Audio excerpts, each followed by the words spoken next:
it's very interesting because when we look at food allergies, any reaction that a person has to a food is unexpected, right? They don't know. They may have eaten that food for a few years, for a few decades of their life, and then one fine day they have a reaction to it. So to me, every food allergy technically for that person is unexpected. Even when a baby gets an allergy to milk, the parents are not expecting it. But when we look at unusual foods, there are examples of things like drumstick, which is so common, or something like cinnamon, or something like cloves.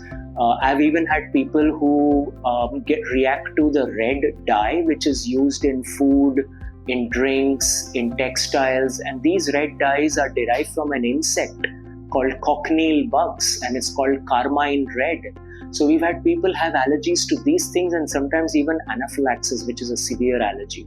So any food, there are more than 170 known foods that can give food allergies, and the list is very long of what can give a reaction.